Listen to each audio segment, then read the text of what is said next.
할렐루야. 2019년 구정도 지나고 벌써 오늘이 2월 10일입니다. 명절 잘 보내셨는지 모르겠는데요. 제가 좀 외람된 얘기지만 우리 호산나 성가대가 찬양을 하는 걸 보니까는 제가 늘 은혜를 받습니다. 호산나 성가대, 다른 성가대도 은혜를 받습니다만은 이 오후 시간이 제일 힘든 시간인데 또 우리 호산나 성가대 참 은혜가 되는 성가대입니다. 여러분 그렇죠? 예, 아멘을 하시는데 사실은 제가 조금 불만은 뭐냐면 호산나 성가대가 이렇게 은혜로운 간절한 찬양, 호산나가 아니더라도 우리 실로암 성가대나 시온 성가대 누가 됐든지 찬양을 하면은 저는 이게 모르겠습니다. 이 찬양을 들으면은 제 마음속에 그냥 막 떨림이 있거든요. 그런 간절함이 있고 참 그런 마음이 있는데 여러분들은 어떤지 모르겠어요. 제가 TV를 보니까 이 청소년들이 말이에요. BTS인가 무슨 아이돌 그룹이 나와서 노래를 부르니까 막 눈물을 흘리더라고요. 쟤네들이 무슨 쇼를 하나, 쟤네들이 무슨 노래를 듣고 우는가. 진짜 울어요. 막 소리를 지르고. 이해를 잘 못했어요. 그런데 저는 더 이해가 안 되는 게 이 영광스러운 찬양을 부르면서도 묵묵하게 그냥 아주 예. 정말입니다. 하나님께 찬양 드릴 때 우리가 같이, 제가 성가대를 위해서도 올라오기 전에 항상 기도를 하고 올라오는데 성가대만 찬양하는 게 아니라 우리 같이 한 목소리로 찬양하는 거예요. 대표로 하는 거지만 같이 찬양을 올려드리는 겁니다. 하나님께 찬양 올려드리고 또 감미로운 찬양이 우리 입에서 말에서 이 마음에서 나올 때 우리가 사실은 보통요 이 외국에서는 성가대가 찬양하든지 이렇게 하면요 보통 일어납니다. 할렐루야 할렐루야 할 때만 일어나는 게 아니라 실제로는요 우리가 그냥 가만히 앉아가지고 어떻게 찬양하느냐, 일어나서 찬양을 합니다. 그런 교회가 많아요. 그리고 예를 들어서 목사가 성경 봉독을 하면요 하나님의 말씀을 받는데 우리가 어떻게 가만히 앉아서 기대서 앉을 수 있는가, 다 일어납니다. 성경을 읽으면, 목사가 읽으면 자동적으로 일어났다가 성경을 끝내면 앉습니다. 이게 성경을 얼마만큼 우리가 하나님의 말씀으로 인정하느냐, 그런 태도고, 찬양을 할 때도 우리가 그냥 이렇게 묵뚝뚝한 마음이 아니라 정말 같이 찬양하는 마음을 우리가 가져야 된다, 이렇게 생각해서 제가 오늘 설교 앞전에 좀 잔소리는 아니고 제가 은혜가 돼서 말씀을 드렸습니다. 구정을 잘 지내셨냐 물어보다가 또 이 삼천포로 빠졌는데요. 예. 또 한편으로는 제가 또 성가대가 찬양을 부르면서 이 영광스러운 찬양을 부르면서 너무 심각하게 부르시는 것 같아가지고 제가 드리는 말씀입니다. 이게 혹시 구정에 설날에 조금 힘든 일이 있었는가 하고 제가 염려가 돼서 말씀드렸습니다. 어쨌거나 오늘이 2월 10일이라는 게 상상이 되십니까?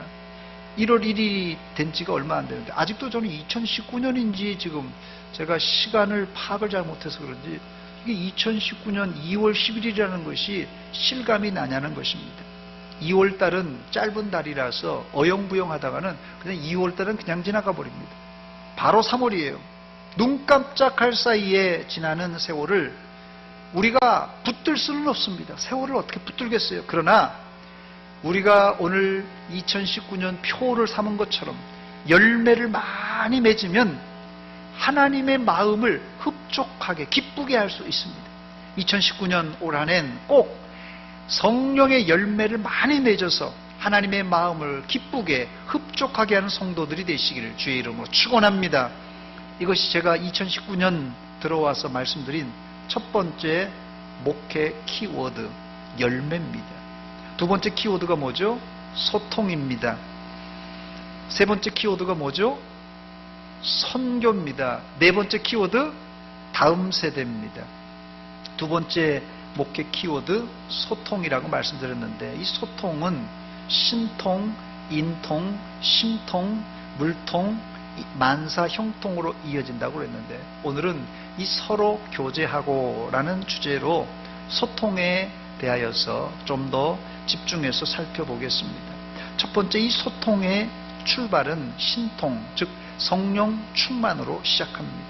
성령 충만 받기 전에 제자들에게는 하나님과 연결된, 하나님과 소통하는 이런 긴밀한 생생한 소통이 없었어요. 그 증거로 예수님이 십자가에서 돌아가시자 제자들의 마음속에는 걱정, 근심, 두려움으로 가득 찼습니다. 제자들이 예수님이 살아가실 때는 예수님이 능력을 베푸시고 기적을 베푸시니까 제자들도 신났어요. 옆에서 얼마나 신났겠어요. 그런데 예수님이 십자가를 지고 힘없이 돌아가시자 제자들은 부모 없는, 말 그대로 고아의 신세가 되고 말았습니다.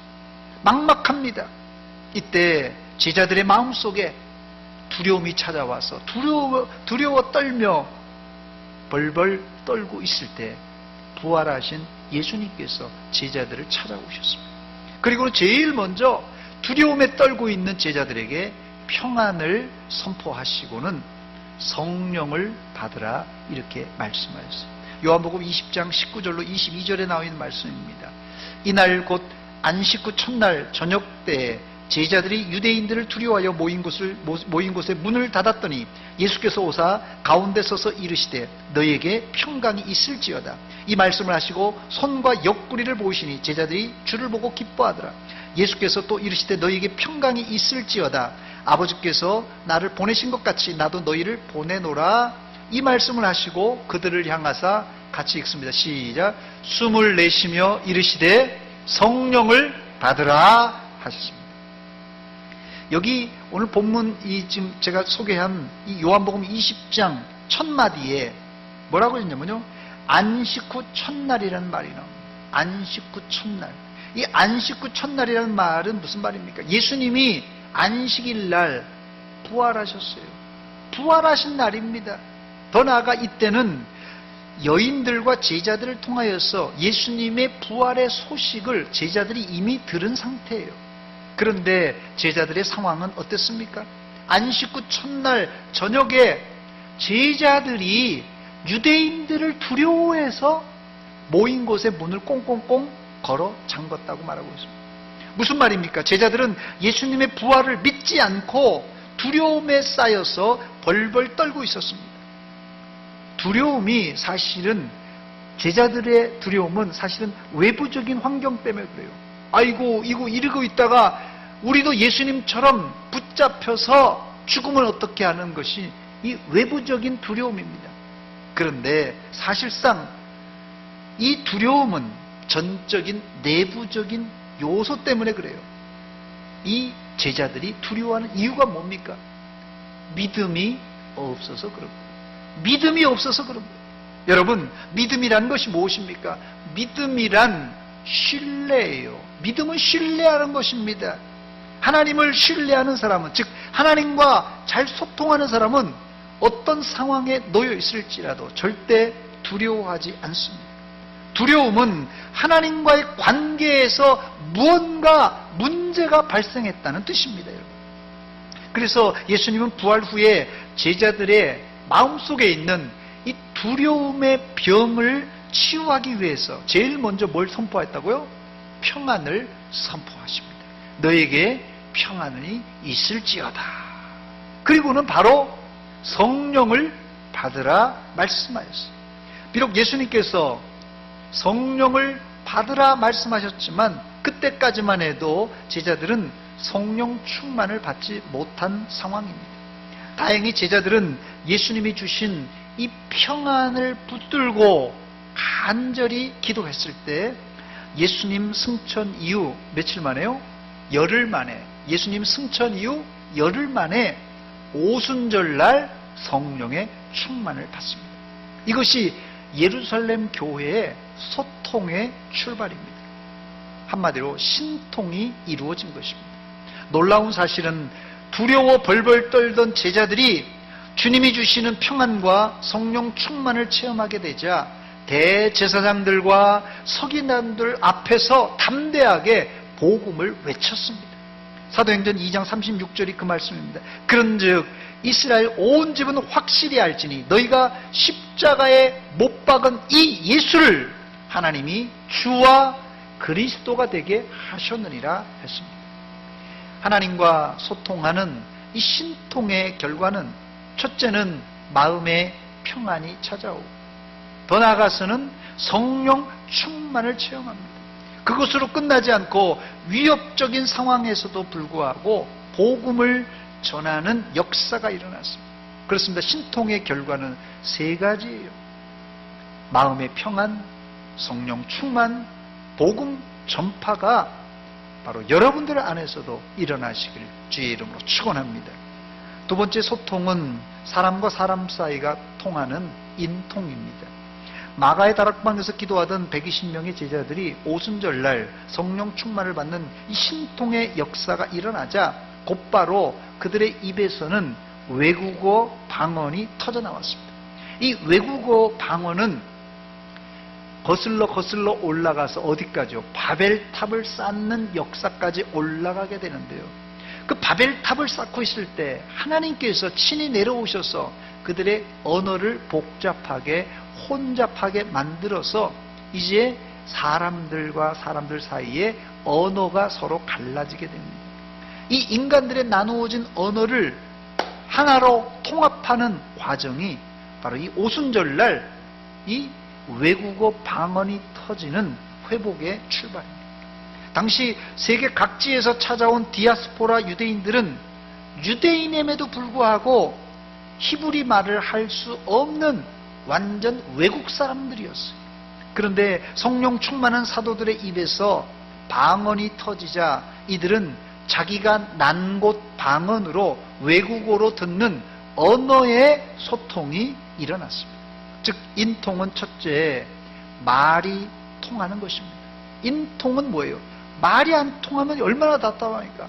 말이 통하는 것이 인통의 출발이에요. 사도행전 2장 8절로 12절입니다. 우리 각 사람이 난 곳 방언으로 듣게 되는 것이 어찌미냐 하면서 여기 보니까 바데, 메데, 엘람, 메소보다미아, 유대, 갑바도기아, 본도, 아시아, 부르기아, 밤빌리아, 애굽과 또 구레네에 가까운 리비아, 또 로마에서 온 나그네, 그레데인, 아라비아인까지 여기 사도들의 방언은 여기 기록된 나라만 해도 16개국의 언어로 통역이 되어서 말이 안 통하는 사람들끼리도 서로 말이 통하는 역사가 일어났습니다. 그렇습니다. 인통의 시작은 뭐가 통해야 된다고요? 말이 통해야 돼요. 말이 통해야 돼요. 두 번째, 그러나 인통은 말만 통해서는 안 될 것입니다. 진짜 인통은 마음과 마음이 통하는 심통이 이루어져야 됩니다. 그런데 문제는 사람의 마음과 마음이 통하기란 쉽지가 않습니다. 이 시간 한번 옆에 앉아있는 사람 얼굴을 한번 보시기 바랍니다. 옆에 있는 사람 한번 얼굴을 한번 보세요. 보셨습니까? 자, 다 보셨죠? 확인했죠? 한번 확인해 보세요. 자, 누군지 알겠죠? 자, 이제 저를 보세요. 옆에 앉아있는 성도님과 여러분들은 마음과 마음이 찡하고 통하는 사이입니까? 말을 하지 마세요. 말을 하지 마면 됩니다. 시험 당합니다, 이게. 마음속으로 좀 대답해야 돼요. 옆에 앉아있는 사람 얼굴 봤는데 내 마음과 이 사람의 마음이 찡하고 통하는 사이인가 아닌가. 말하지 마세요. 시험 당합니다. 혹시라도 뭐 안 통한다 그러면 시험 당합니다. 예. 마음을 열어놓고 이 마음을 열어놓고의 이 심통, 마음과 마음이 통하는 이 심통은 아무하고나 일어나는 게 아닙니다, 여러분. 친구 가운데서도, 여러분 친구 가운데서도 마음을 터놓고 이야기할 수 있는 친구가 있는가 하면 그 친구가 오면은 하던 이야기도, 친구들끼리 하던 이야기도 멈추는 친구가 있을 수 있어요. 그런 친구 있죠. 그냥 친구들 가운데서도 마음이 통하는 친구가 있는가 하면 그냥 형식적으로 그냥 친구가 될 수 있는 사람이 있다는 것이. 그런데 어떻게 초대교회 안에 서로 마음이 통하는 이 심통이 일어났습니까?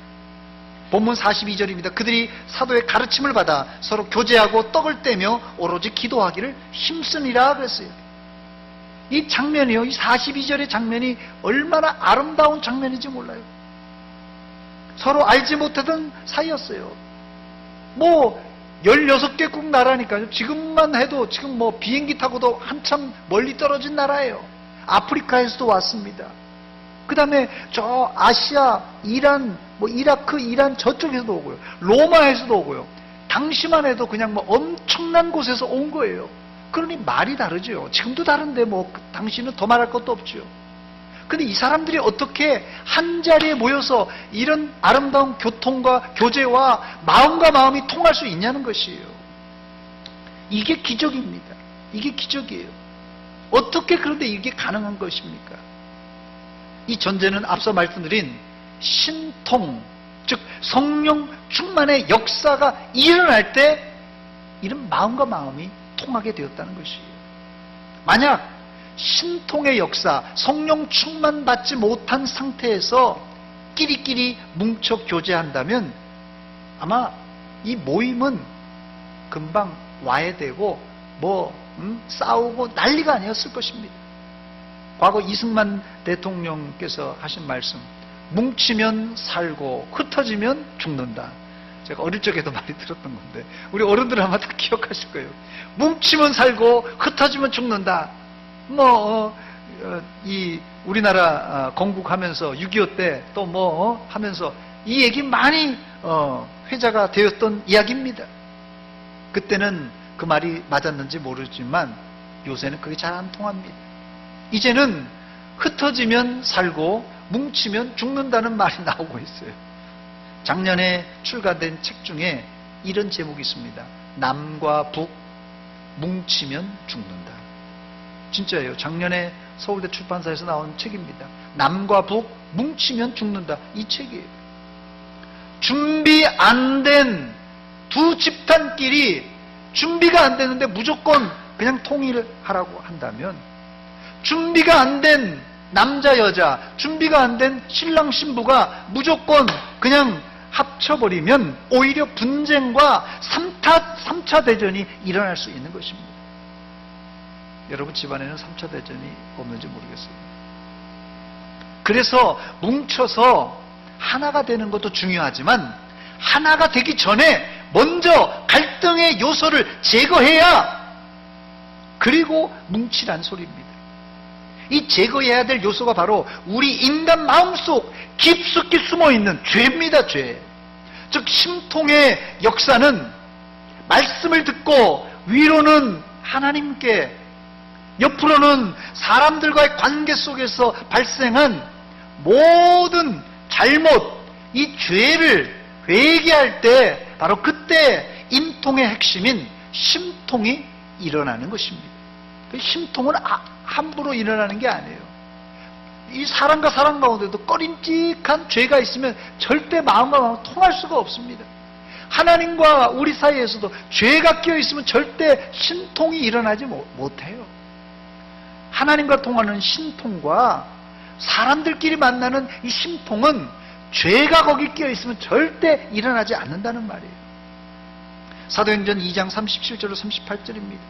그들이 이 말을 듣고 마음에 찔려 베드로와 다른 사도들에게 물어 이르되 형제들아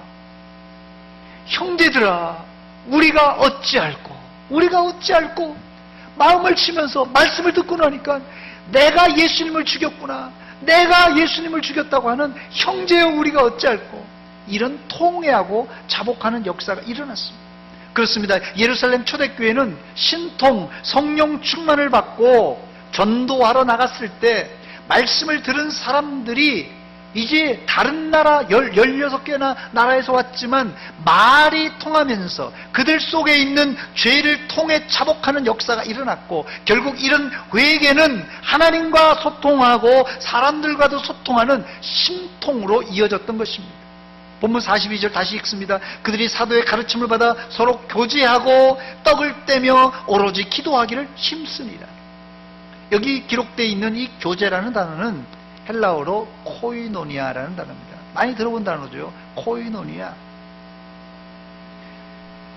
이 본문에 교제라는 단어로 쓰여 있지만 이 단어의 뜻은 성경에 19가지 19번이나 이 코이노니아 단어가 신약 성경에 나오지만 교제라고 쓴 단어는 몇 번 안 돼요. 다 다른 단어로 기록되어 있어요. 이게 만능 단어입니다. 이게 아주 비밀스러운 단어예요. 코이노니아라는 단어가.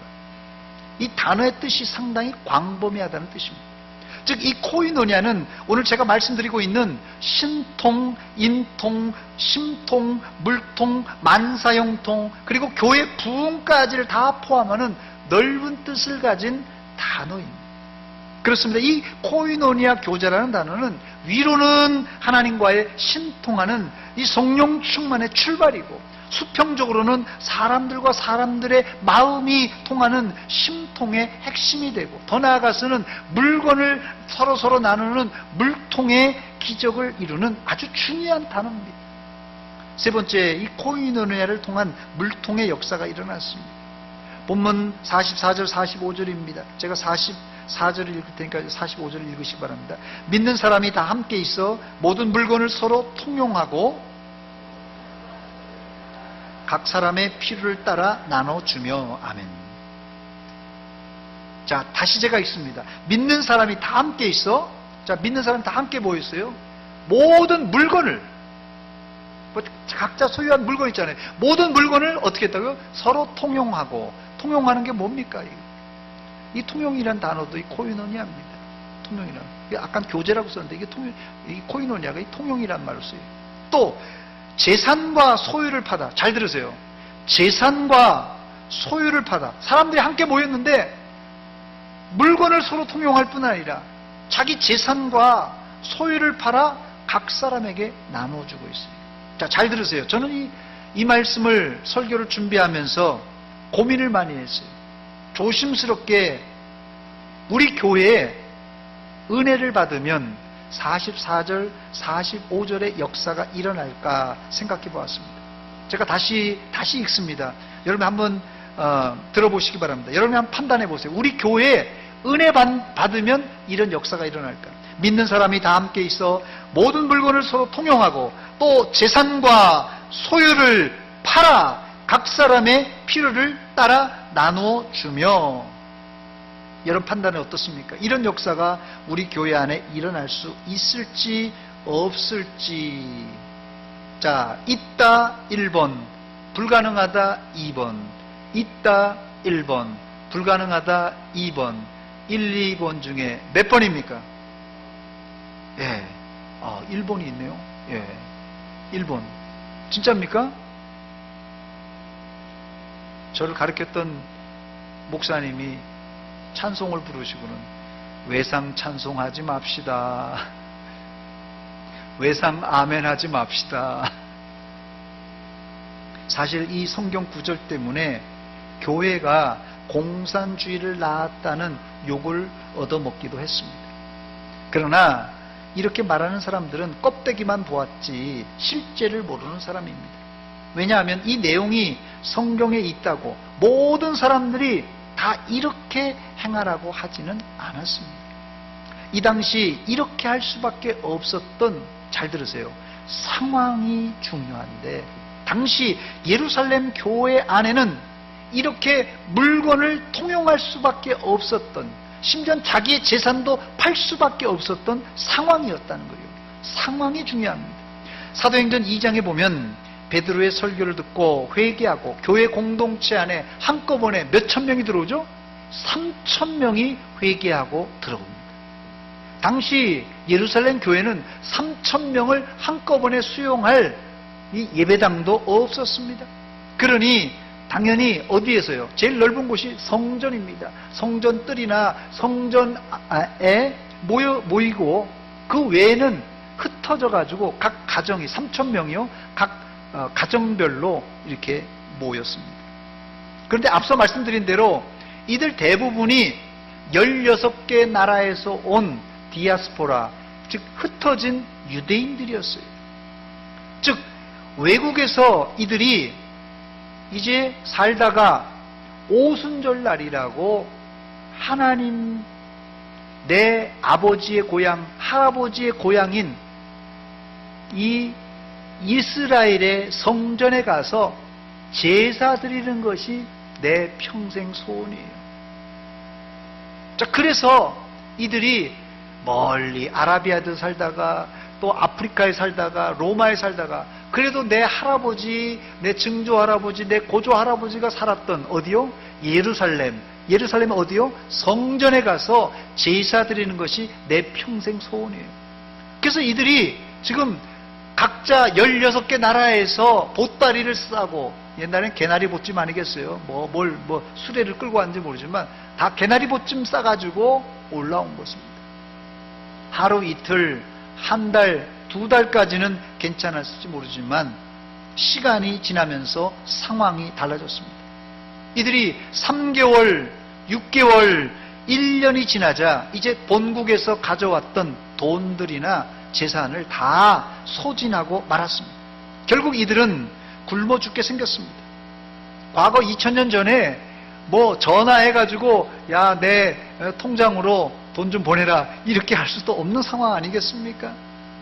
그러니까 누군가는 예루살렘에서 누군가는 이 16개 나라에서 온 3,000명이나 되는 이 성도들, 3,000명 다는 아니겠죠. 하여튼 절반이라고 합시다. 1,500명이나 되는 사람들이 한 달, 두 달, 1년 머무르니까 먹고 살 게 없잖아요. 누가 도와주지 않으면 꼼짝없이 굶어 죽게 생긴 것이에요. 그래서 이들이 특별한 상황, 그래서 특별한 상황을 강조하는 것입니다.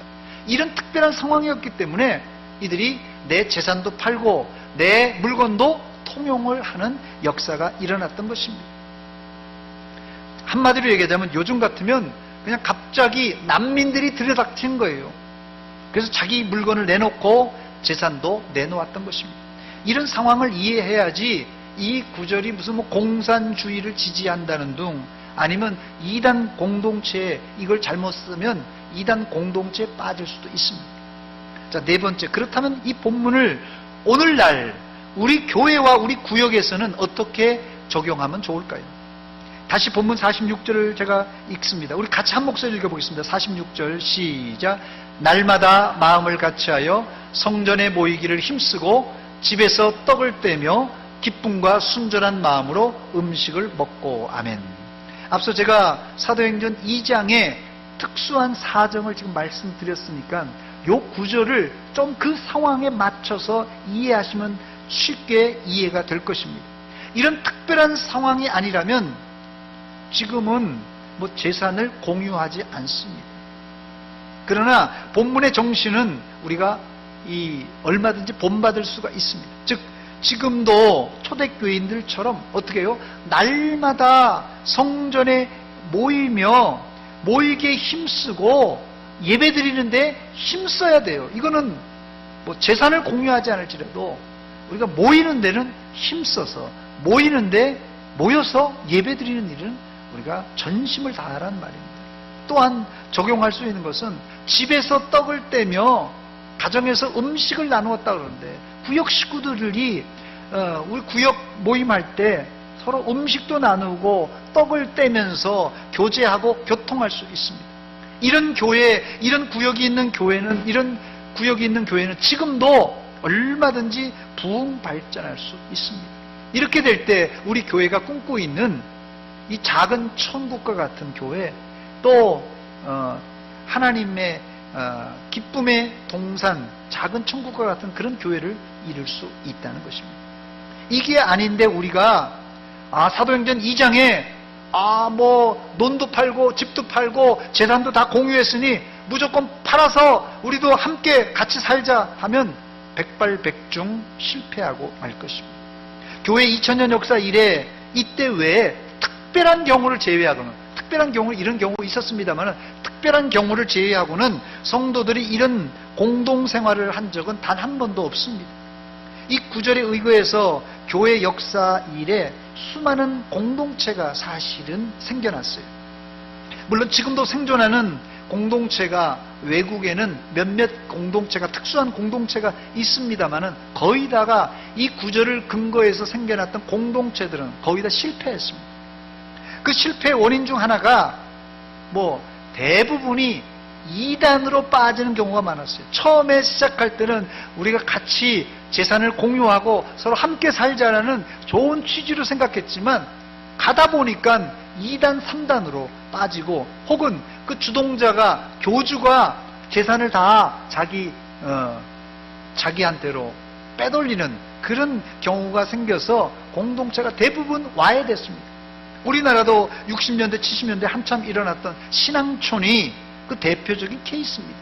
처음에 시작할 때는 거기 뭐 작은 천국이라고 그랬어요. 그 사람들이 그 천국에 산다고 그랬어요. 먹을 거 걱정 안 해. 다 해주니까 공동생활하니까 얼마나 좋아요. 대신에 들어올 때 집도 팔고 돈도 다 가져와라. 이렇게 시작했던 것입니다.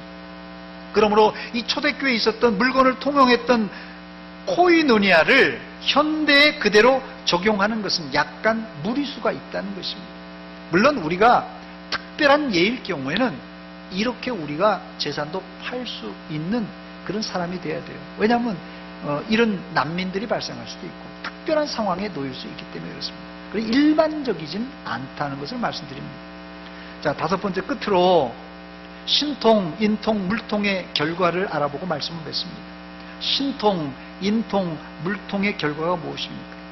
만사형통이 아니라 교회 부흥으로 나타났습니다. 본문 47절입니다. 우리 같이 읽어보겠습니다. 시작. 하나님을 찬미하며 또 온 백성에게 칭송을 받으니 주께서 구원받는 사람을 날마다 더하게 하시니라. 아멘. 그런데 여기 전제 조건이 있습니다. 무조건 부흥이 아니라 부흥이 일어나려면 먼저 하나님을 찬미하며라는 부흥의 전조 단계가 있습니다. 부흥의 전조 단계예요. 일반적으로 교회 부흥이 올 때는 기도 소리가 커지고 찬송 소리가 크게 들린다고 합니다. 이건 뭐 제가 얘기하는 게 아니라 교회 역사상 2000년 교회 역사상 교회가 예루살렘이 됐던 로마가 됐던 영국이 됐던 미국이 됐던 한국이 됐던 교회 역사상 큰 거대한 부흥이 한 번씩 일어날 때는 교회당에서 기도 소리가 톤이 올라가고 찬송의 톤이 계속 올라갔다는 것이 일반 역사에도 기독교 역사에도 기록된 그런 기록입니다. 그렇습니다. 부흥의 전조 단계는 그냥 일어나는 것이 아니라 하나님을 찬미하며 하는 이 찬미 소리가 높게 높게 들리기 시작했습니다. 두 번째로는 또 부흥이 올 때 윤리 도덕적인 깨끗함과 모범이 일어났습니다. 예루살렘 초대교회 성도들은 어디를 가든지 예루살렘에 있는 사람들에게 칭찬받고 칭송을 받았습니다. 이 본문에 기록된 이 칭송이라는 단어는 헬라어로 카리스라는 단어인데요, 은혜라는 뜻입니다. 여기 본문에 기록된 이 은혜, 카리스는 성도들이 당시 예루살렘에 살고 있었던 시민들에게, 예루살렘에 살고 있었던 백성들에게 도저히 들을 수 없는 칭찬이에요. 다시 말씀드립니다. 이 초대교회 성도들이 사실은 예루살렘 살고 있는 사람들에게 칭송을 받을 수 있는 조건이 안 됩니다. 이들은 사실은 완전히 예수 이단의 제자들이기 때문에, 예수 이단의 제자들이기 때문에 돌에 맞든지 채찍에 맞든지 침뱉음을 받든지 이렇게 당할 그런 사람들이에요. 예수 믿는 사람들이 그때 당시에 그런 위치입니다. 그런데 어떻게 일이 벌어졌다고요? 예루살렘에 살고 있는 사람들이 예수 믿는 사람을 칭송하고 칭찬했다고 말하고 있습니다. 이것은 받을 수 없는 칭찬입니다. 그래서 카리스라는 말을 쓴 거예요. 그래서 은혜라는 말을 쓴 겁니다. 도저히 내가 사람들로부터 칭찬받을 수 없는데 사람들이 칭찬하는 것, 이것이 바로 은혜입니다. 은혜예요. 저와 여러분들이 대전 시민에게 칭찬받을 건덕지가 있습니까? 여러분들이 생각할 때 여러분 주변의 이웃 사람들한테 칭찬받을 건덕지가 있습니까? 예? 한번 생각해 보세요. 그냥 지나가는 사람이든지 우리 동네 사는 사람들이 여러분들을 칭찬할 건덕지가 있냐고요. 칭찬받을 만한 게 있습니까, 여러분들? 우리가 칭찬받을 만한 건덕지가 없을지라도 우리가 칭찬받아야 돼요. 이게 뭐라고요? 이게 은혜입니다. 은혜. 사람에게 칭찬받을 수 없는 사람이 사람에게 손가락질 받고 사람에게 막 이렇게 했던 사람이 어느 날 보니까 이 사람이 제정신인 거예요. 이 사람이 달라진 거예요. 오, 저 사람 달라졌네. 오, 저 사람 옛날 사람 아니네. 이게 칭찬 아니겠어요? 칭찬받을 수 없는 사람이었어. 우리들은 다 칭찬받을 수 없는 사람인데 어느 날 시간이 지나면서 사람이 변하고 눈빛이 변하고 행동이 변하고 말이 변하면서 칭찬받을 수 없는 존재가 칭찬받는 사람으로 변한 거예요. 이게 은혜입니다, 여러분. 이때 교회가 왕성하게 부흥하는 역사가 일어났습니다. 오늘 우리 성도들은 칭찬받는 성도들이 되시길 바랍니다. 여기 앉아 계신 우리 장로님들 칭찬받는 장로님들 되시기 바랍니다. 우리 집사님들도 칭찬받는 집사님 되시기 바랍니다. 우리 권사님들도 칭찬받는 권사님들이 되시기 바랍니다. 우리 성도님들도 칭찬받는 성도가 되시길 주의 이름으로 축원합니다.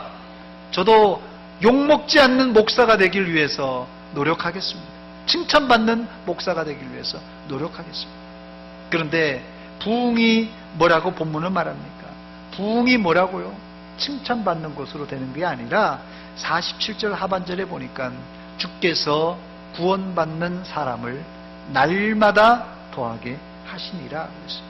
부흥을 위해서 우리가 할 수 있는 부분이 있습니다. 사람들에게 잘 보이고 칭찬받고 교회 부흥을 일으킬 수 있어요. 그러나 부흥을 위해서 이건 우리가 할 수 있는 부분이지만 교회의 절대적인 부흥은 교회 부흥의 주체는 우리가 아니라 하나님 자신이십니다. 주께서 우리가 아닙니다. 성도들이 아닙니다. 예루살렘 교회 교인들이 아닙니다. 주께서 구원받는 사람을 날마다 더하게 하시니라. 하나님이 구원받는 사람을 날마다 더하게 해주실 때 우리 교회가 부흥될 줄 믿습니다. 그 믿음을 가지고 하나님께 기도하시기 바랍니다. 이런 부흥을 위해서 기도할 마음, 이 마음을 먹는 자체가 부흥의 출발점입니다. 이제 말씀을 마칩니다. 오늘 저는 2019년 목회 두 번째 키워드 소통에 대해서 말씀드렸습니다. 아이러니하게도 지금은 각자 손에 이거를 다 쥐고 있어요. 핸드폰을 다 쥐고 있는데 사람들이 뭐라 그러는지 아세요? 요즘 소통이 안 돼서 큰일을 당합니다. 소통이 안 된다는 거예요.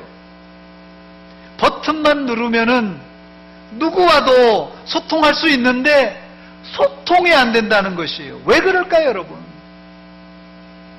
저는 좀 외람되지만 미국 케네디 대통령의 말을 패러디해서 설교를 마무리하려고 합니다. 이 케네디 대통령이 뭐라고 했습니까? 한번 비춰주세요. 국가가 여러분에게 무엇을 해줄 것인가 묻지 말고 여러분이 국가를 위해서 무엇을 할 수 있는가를 물어보십시오. 유명한 케네디 대통령의 연설입니다. 저는 이것을 패러디해서 내가 누구에게 왜 소통 안 하냐고 왜 연락 안 하냐고 묻지 말고 내가 먼저 소통합시다. 이거 정답 아니에요? 자식들에게 니들 말이야 찾아오지도 않고 전화도 안 하고 그럴 거 없어요. 여러분이 버튼 누르세요. 왜 소통 안 하냐고 얘기할 거 없습니다. 내가 먼저 버튼을 누르면 됩니다. 내가 누구에게 왜 소통 안 하냐고 묻지 말고 내가 먼저 소통하자는 말입니다. 소통은 한쪽 방향이 아닙니다. 소통은 반드시 쌍방통행이 되어야 정상적인 소통입니다. 말씀을 마칩니다. 신통이 뭐라 그랬습니까? 성령 충만입니다. 인통이 뭐라 그랬습니까? 일단은 인통하면 말이 통해야 돼요. 그리고 말만 통해서는 안 되고 마음이 통하는 것이 이게 인통입니다. 물통이 뭡니까? 물통은 물질을 가난한 형제들에게 특별한 상황일 때는 우리가 내 물질도 내 재산도 가난한 형제를 위해서 내놓는 것, 이게 물통입니다. 이런 신통, 인통, 심통, 물통을 통하여 여러분 개인은 만사형통하시고 교회는 대대적인 부흥이 일어나시기를 주의 이름으로 축원합니다. 축원합니다. 같이 기도하겠습니다. 이 시간 같이 기도할 때, 하나님, 내가 소통을 몰랐던 사람입니다. 먼저는 하나님과 소통하게 하시고, 사람들과 소통하게 하시고, 물건이 소통하게 하시고, 물질이 소통하게 하시고, 우리 교회에 부흥이 일어나게 하시고, 우리 가정에 만사형통이 이루어지게 하시옵소서. 한 목소리로 같이 기도합니다. 하나님 아버지, 아버지,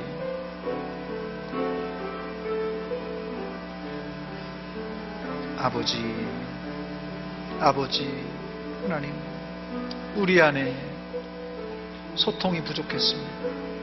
하나님과 신통하는 성령 충만이 이루어지게 하시고, 사람과 사람 사이에 말이 통하며 마음이 통하며 물질이 통하는 인통, 물통이 일어나게 하시고, 하나님, 우리 개인의 크고 작은 모든 것이 형통한 만사형통이 이루어지며 교회는 크게 부흥되는 놀라운 역사가 있게 하여 주시옵소서. 아버지, 아버지,